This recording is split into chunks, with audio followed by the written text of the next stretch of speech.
एक बार एक घोड़ा रास्ते से जा रहा था। रास्ते में उसे एक गधा मिला।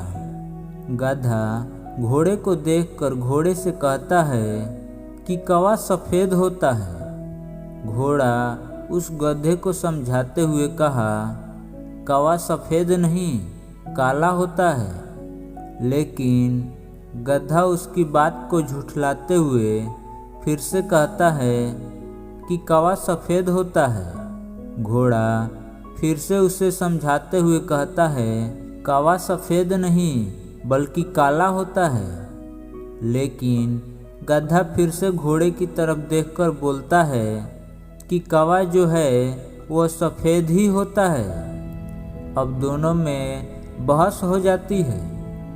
गधा है जो बार बार घोड़े से कह रहा था कि कौवा सफ़ेद होता है, और घोड़ा बार बार उसे समझा रहा था कि कौवा सफ़ेद नहीं बल्कि काला होता है। लेकिन गधा यह बात मानने को तैयार ही नहीं था, और वह बार बार बोल रहा था कि कौवा सफ़ेद ही होता है।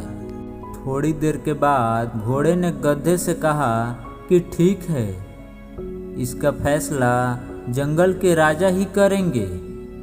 एक काम करते हैं, हम दोनों शेर के पास चलते हैं और उनसे पूछ लेते हैं कि कौवा सफ़ेद होता है या काला।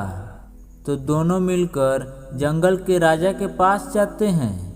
घोड़ा मन ही मन बहुत खुश हो रहा था, क्योंकि वह सही था और वह यह जानता था कि कौवा काला ही होता है। शेर के पास पहुंचने के बाद घोड़े ने जंगल के राजा शेर से कहा कि राजा साहब, हम दोनों में से जो भी बेवकूफ़ होगा उसे आप जान से मार देना। यह सुनने के बाद शेर कहता है, ठीक है, लेकिन पहले बात क्या है यह तो बताओ। तो घोड़ा ने शेर से कहा कि राजा साहब, मैंने इस गधे को कब से समझा रहा हूँ कि कौवा काला होता है, लेकिन यह गधा बार बार कह रहा है कि कौवा सफ़ेद होता है, और इसी चक्कर में हम दोनों की बहस हो गई है। शेर सारी बात सुनने के बाद घोड़े से कहता है कि ठीक है, मैं तुम्हें जान से मार देता हूँ।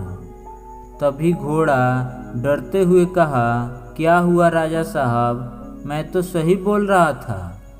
तभी शेर कहता है कि बेवकूफ़ तुम थे जो एक गधे से बहस कर रहे थे। जब तुम्हें पता है कि वह गधा है तो तुम उसके साथ बहस क्यों कर रहे थे? उसे हाँ बोलकर वहाँ से जा सकते थे। दोस्तों, हमें भी हमारी ज़िंदगी में कुछ ऐसे ही गधे जैसे लोग मिलते हैं, जिनसे हम कुछ बात को लेकर बहस करने बैठ जाते हैं और अपना ही कीमती समय वेस्ट कर देते हैं। अगर आप उनसे बहस करने में लग जाओगे तो आपका ही नुकसान होगा। दोस्तों, कहानी अच्छी लगी हो तो वीडियो को लाइक, कमेंट और दोस्तों को शेयर ज़रूर करें, और ऐसे ही वीडियो के लिए चैनल को सब्सक्राइब करें।